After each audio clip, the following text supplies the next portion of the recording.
Hello everyone, it's Jake again and welcome back to my channel. If you're watching this video, that means you have passed your Life in the UK test. Congratulations! So now you're ready to make your application for your indefinite leave to remain. And that's exactly what we're going to talk about in this vlog. But before I start, I'd like to say a big congratulations to my friend May, who has passed her Life in the UK test last week. And to my Plantito and Plantito friends Kim and Bruce who are about to take the exam, I'm gonna say congratulations anyway. I know you're gonna pass it. I'd also like to give a big shout out to my #1 subscriber, Je Balyadares, who's always the first one to watch and comment on my videos. Okay, let's start. Now that you've passed your Life in the UK test, you are now ready to make your application for your indefinite leave to remain. For this vlog, I'm going to focus on ILR application for a person who is on a Tier 2 General Working Visa. You can of course check out the official UK government website for these details, but I'm telling you, it's gonna be a lot of reading and clicking and opening new tabs. So I've done all the reading for you and I've compiled them into a simple and easy to understand vlog. And as usual, I will be writing down all the important web links for your application down below in the description area. Indefinite leave to remain, or ILR, is an immigration status granted to you as a person who does not have the right of abode in the UK. This immigration status allows you to work or study without any time limitations in your stay here in the United Kingdom. Now, before you start any application, you have to make sure that you are actually eligible to apply for this.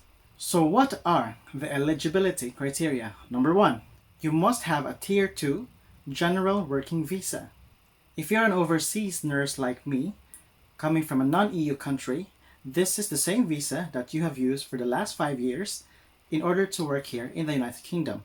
#2, you must have lived and worked in the UK for the last 5 years. #3, you must have spent no more than 180 days outside the UK in any given 12 months. For this third criteria, there have been a lot of people who are worried that they won't be able to do their ILR application because they were stuck in their own country when they went for holiday and the coronavirus outbreak began. And in total, they have spent more than 180 days in the last 12 months already. Now, I'm not quite sure how it's going to work out, but I'm guessing that there's going to be some sort of appeal process. What we have advised our friend is to get all the government documents showing that her place has been in lockdown and that she is not able to book any flight back into the UK because of the coronavirus outbreak. And hopefully that's going to be part of her appeal process that's going to allow her to apply for ILR anyway. #4, your employer should still need you to work for them. So if you've reached 5 years and are about to do your ILR application, resigning or taking a break now is not a very good idea.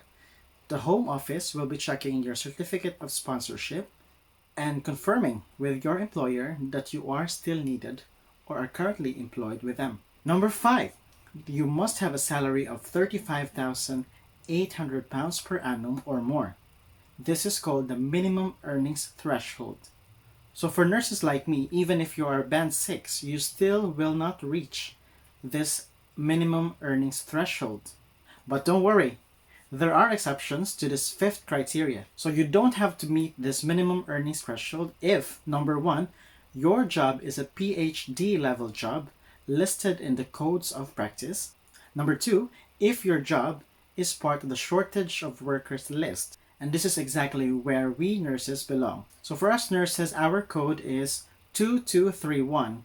That's our code for shortage of workers. Or #3, if your occupation or job was in the shortage of workers list in the last 6 years. So even if in the current guideline it is no longer part of the shortage of workers list, if it was a part of it in the last 6 years, you can still apply for your indefinite leave to remain. So those are your 5 eligibility criteria. So why do we need to apply for an ILR? why not just stay in a Tier 2 general visa? Well, there's a lot of things that can make a difference in your life if you have indefinite leave to remain. The following are your rights and status as a person who has indefinite leave to remain. Number one, there will be no time limit on your ability to study or to work in the United Kingdom. Number two, you are regarded as settled in the United Kingdom.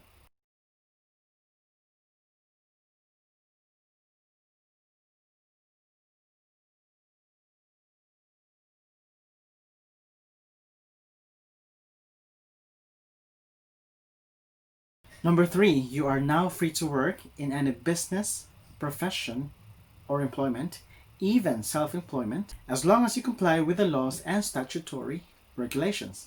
So once you have your ILR, you're now free to change profession or job or venture into something new if you want to.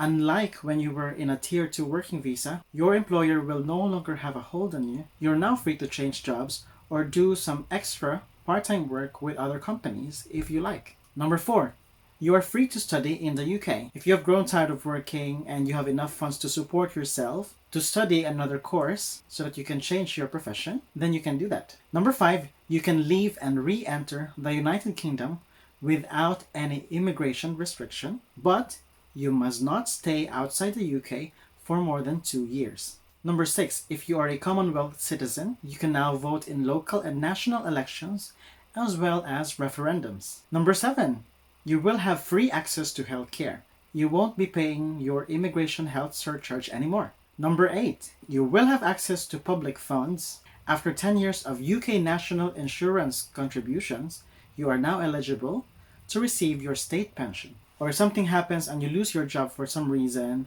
you will be allowed to have a job seeker's allowance, but you have to provide evidence that you are actively looking for work. There is a lot more to this topic, but I'm not going to discuss it in this vlog because it might take us a very long time. Number nine, if you give birth to a child while you're in the UK, whilst you have a settled status or indefinite leave to remain, your child can automatically be a British citizen at birth. Number 10, family members who are not British citizens can now join you in the United Kingdom, but there are certain conditions that need to be met. And number 11, which is the most important right when you have an ILR, is that you can now apply for British citizenship after 12 months of being granted your indefinite leave to remain. If you find this video helpful so far, please don't forget to subscribe to my channel and click that like button and share this to all your friends who will be applying for ILR. Now that you know the rights and status and you're definitely sure that you are eligible to apply, let's now go to the application process. The application for ILR is done online. You have to prepare an application fee of £2,389. Once you have logged in your application, you will have your decision within 6 months. Within these 6 months, you may be contacted by the Home Office if they need you to attend an interview or if some of your documents need to be verified. You may also be called within these 6 months for certain personal circumstances. For example, you've done a violation or if you have a criminal record. But if you have none of these and all your documents are genuine, you should not have any call. Before the coronavirus, you could pay an extra amount to make your decision faster. If you wanted a super priority service, you'd have to pay £800 to have your decision the next day, or if you applied over the weekend, after 2 working days. You can also have priority decision, where you will pay £500 to get your decision in 5 days' time. But both of these are currently not available because of the backlog of applications brought about by the coronavirus. So at the moment, you have no choice but just to wait for 6 months in order to get your ILR decision. Can your application be refused? Yes, it definitely can. You may be refused your ILR if, number 1, you have a criminal record in the UK or in any other country. Number 2, if you have provided false or incomplete information to the Home Office during your application process. And number 3, if you have broken any UK immigration law. So that's it for now. Join me for part 2 of this topic where I will tell you every single document that you need to prepare for the application. I will also be going through with you the frequently asked questions for the online application process.